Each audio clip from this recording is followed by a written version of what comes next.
প্রিয় চট্টলাবাসী, আমার আগে গুরুত্বপূর্ণ বক্তব্য রেখেছেন বর্তমানে বাংলাদেশের রাজনীতির এক চলন্ত ইতিহাস, মুক্তিযুদ্ধের এক জীবন্ত ইতিহাস, ন্যায়ের পক্ষে সোচ্চার এক আপোষহীন রাজনৈতিক নেতা, যিনি কোনো লোভে পড়ে কখনো কোনো অন্যায়ের সাথে আপোষ করেননি। তিনি বক্তব্য রেখেছেন। আমি তাকে সর্বান্তকরণে শ্রদ্ধা করি, আল্লাহ তাআলার কাছে দোয়া করি। তাদের কল্পনার যে বাংলাদেশটার জন্য তারা যুদ্ধ করার আগে বলেছিলেন উই রিভল্ট, পাকিস্তান বাহিনীকে লাল চোখ দেখিয়ে যারা বলেছিলেন আমরা তোমাদের বিরুদ্ধে বিদ্রোহ করলাম, তিনি যেন তার জীবদ্দশায় তাদের আকাঙ্ক্ষার সেই বাংলাদেশটা জেঁকে যেতে পারেন। বাংলাদেশ আলহামদুলিল্লাহ আমরা বিশ্বাস করি 12 তারিখ পথ খুঁজে পাবে। বাংলাদেশের মানুষ ইনশাআল্লাহ সিদ্ধান্ত নিতে ভুল করবে না। যে যুবকদের নেতৃত্বে আমাদের বিপ্লব সফল হয়েছে, সেই যুবকরাই বাংলাদেশের পথ দেখিয়ে দিয়েছে। ডাকসু থেকে শুরু জকসুতে এসে আপাতত থেমেছে। সব জায়গায় একই চিত্র।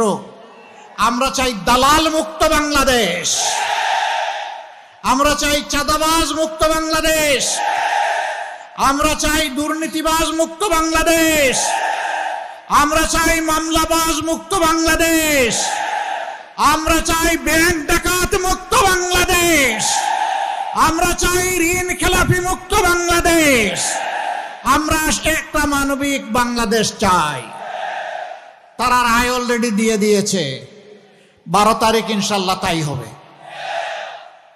এইটা দেখে অনেকের মাথা গরম। এখন কি চৈত্র মাস না বৈশাখ মাস? হ্যাঁ, কোন মাস এখন? মাঘ মাস। তো মাঘ মাসে মাথা যদি এত গরম হয়, চৈত্র মাসে কি হবে? ভাই একটু ঠান্ডা রাখো মাথা। যেদিকে যাও সেই দিকে মাথা গরমের লক্ষণ ফুটে ওঠে। হ্যাঁ, মানুষ যখন হতাশ হয়, মানুষ যখন নিজের ব্যর্থতার গ্লানি চোখের সামনে দেখতে পায়, তখন চোখের মধ্যে সর্ষা ফুল ঘুরতে থাকে। তখন অনেক সময় নিজের স্ত্রীকেও মা বলে সম্বোধন করে ফেলে। আমরা বাংলাদেশে এখন তাই দেখতে পাচ্ছি। ইনশাআল্লাহ যে যুবকরা বুক চিতিয়ে যুদ্ধ করে, জীবন দিয়ে পঙ্গুত্ব বরণ করে, গুলিকে পরোয়া না করে লড়াই করে বাংলাদেশকে হাতে ধরে রাস্তায় তুলে দিয়েছে, এই যুবকরাই আগামীর বাংলাদেশ গড়ে দেবে ইনশাআল্লাহ। যুবকরা, বেকার ভাতা না কাজ? আরো জোরে। 24-এর গণবিপ্লবে একটিবারের জন্য একজন যুবক বলে নাই যে আমরা বেকার ভাতার জন্য আজকে লড়াই করছি। তারা বলেছিল আমাদের মেধা যোগ্যতাকে স্বীকৃতি দিতে হবে, মেধা যোগ্যতা অনুযায়ী আমার হাতে কাজ তুলে দিতে হবে। আমি দেশ গড়ার একজন কারিগর, কর্মচারী, কর্মকর্তা হিসাবে কাজ করতে চাই। এইটাকেই মুগর বাহিনী, হাতুড়ি বাহিনী, গুলি বাহিনী নেমে তাদেরকে দামিয়ে দিতে চেয়েছিল, পারে নাই। জনপ্রতিনিধির মুখে সব কিছু ভেঙে চুরমার হয়ে গিয়েছে। এই যুবকরা ঘুমিয়ে পড়ে নাই, এই যুবকরা জাগিয়ে আছে। আমরা কথা দিচ্ছি, যুবকদের হাতে, যুবতীদের হাতে আমরা বেকার ভাতা দিয়ে তাদেরকে অপমানিত করব না। তাদেরকে শিক্ষা প্রশিক্ষণ দিয়ে তাদের হাতে মর্যাদার কাজ তুলে দেব। সেদিন তারাই গড়ে দিবে নতুন বাংলাদেশ, আর গর্ব করে বলবে আমি বাংলাদেশ, এটা আমার বাংলাদেশ। গর্বের সাথে এদিন যুবকরা পরিচয় দিবে ইনশাআল্লাহ। এই বিপ্লব সফল করতে গিয়ে আমাদের মা বোনদের অবদান অপরিসীম। 15 জুলাই যেদিন আমাদের কলিজার টুকরা মেয়েদের গায়ে ওর হাত দিয়েছিল ঢাকা বিশ্ববিদ্যালয়ের বুকে রাতের বেলা, সেদিনই বাংলাদেশে আগুন জ্বলে উঠেছিল। পরের দিন সেই আগুনের বিস্ফোরণ হয়েছিল সারা দেশে। চট্টগ্রামে একজন সহ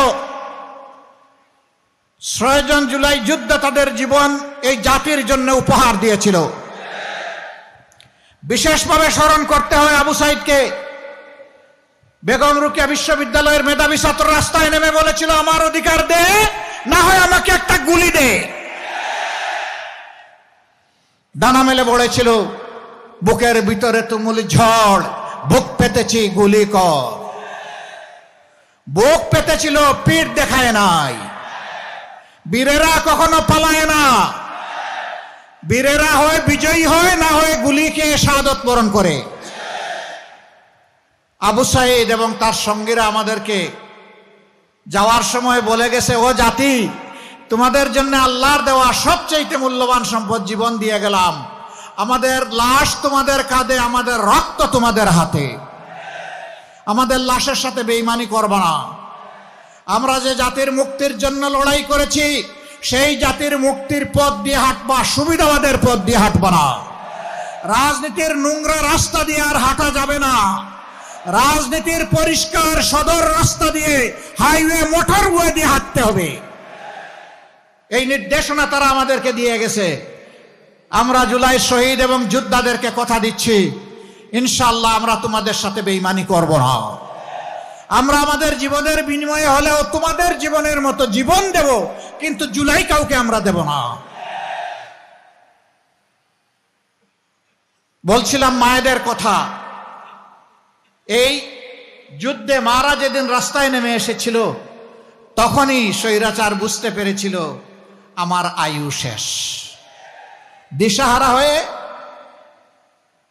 জুলাই মাসের 31 তারিখ তারা সম্পূর্ণ বেআইনিভাবে বাংলাদেশ জামাত ইসলামীকে নিষিদ্ধ করতে চাইল।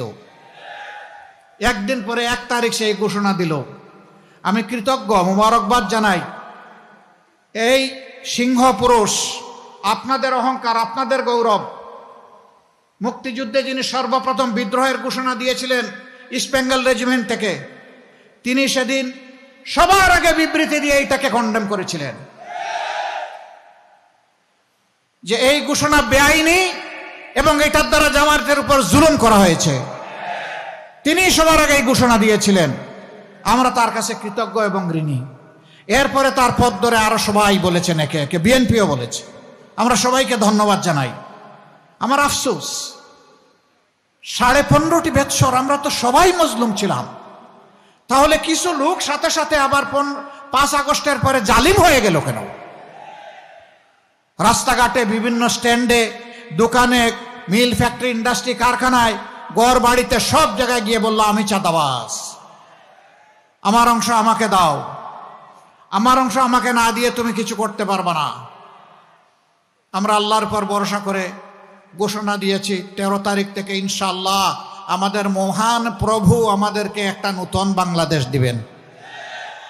সেই দিন থেকে চাঁদাবাজ যারা, তাদেরকে বলে দেব, ওই কাজের দিন আজকেই শেষ। পরিশুদ্ধ হয়ে ফিরে আসো। তোমাদেরকেও শিক্ষা প্রশিক্ষণ দিয়ে তোমাদের হাতেও মর্যাদার কাজ তুলে দেব। যদি তারা আসে আলহামদুলিল্লাহ, যদি না আসে তাহলে যা করা দরকার তাই করা হবে।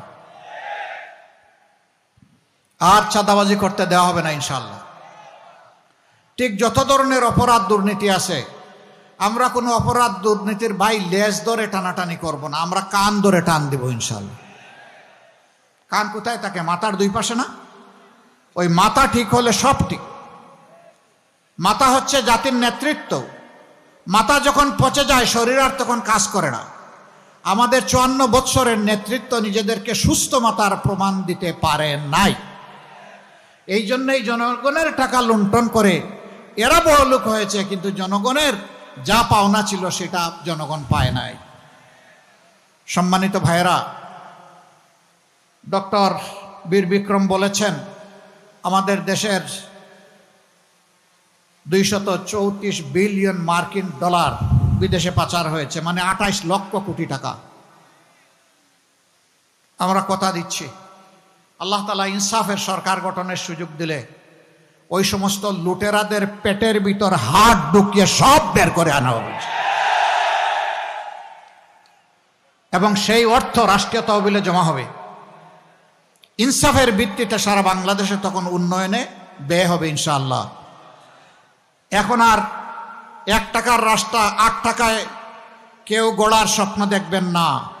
আবার রাস্তা গড়েছে, সাথে সাথে টান দিলে একেবারে কার্পেটের মতো উঠে হাতের মধ্যে চলে আসে, সেই রাস্তা আর বাংলাদেশে বনবে না ইনশাআল্লাহ। জনগণের অর্থের পাই পাই হিসাব এই জনপ্রতিনিধিরা দিতে বাধ্য থাকবেন। বৎসরে একবার নিজের এবং পরিবারের সদস্যদের আয় ব্যয়ের হিসাব জনগণের সামনে খুলাসা করবেন, জনগণ যেন বুঝতে পারে যে তারা দুর্নীতিবাজ নয়। আমরা তা বাধ্য করব ইনশাআল্লাহ। সম্মানিত দেশবাসী, ন্যায় ইনসাফের এই বাংলাদেশ যারা চায় না, তারা পুরানা বন্দোবস্ত চায়, যেন তেনভাবে একটা নির্বাচন চায়। সংস্কারের জন্য গণভোট আগে চায় নাই, এরপরে সবার যখন দাবি আসলো তখন বলল গণভোট মানি, তবে একদিনে হতে হবে। আমরা বলেছিলাম যে আগে গণভোট হোক, তারপরে সাধারণ নির্বাচন হোক, মানলো না। এখন গণভোট তাদের দাবি মেনে নিয়ে একদিনেই হলো, এখন বলে যে গণভোট আমরা মানি না, গণভোটের দরকার নাই। চতুর্দিক থেকে ঠেলা শুরু হয়েছে জনগণের, ঠেলার নাম বাবাজি। এখন আস্তে আস্তে শিশুর মতো মুখে ফুটতে শুরু করেছে গণভোটে হা বলুন। এই গণভোটে হা আমরা আগেই বলে দিয়েছি। গণভোটে কি বলবো? হা মানে আজাদি, না মানে আজাদি না গোলামি।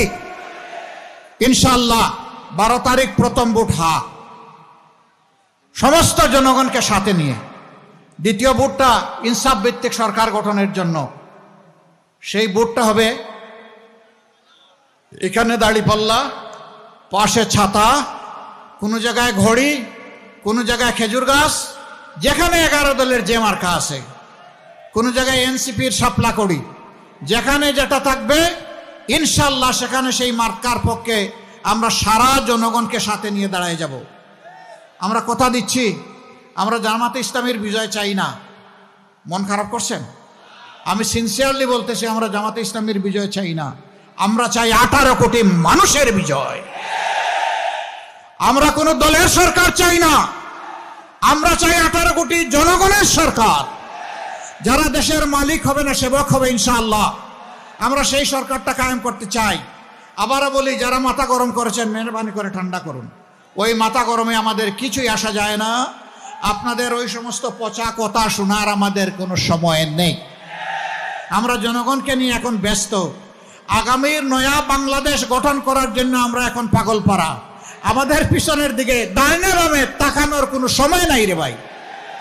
আমাদের শুধু সামনে চলা। এখন থেকে 12 তারিখ পর্যন্ত কঠিন পাহারা ইনশাআল্লাহ।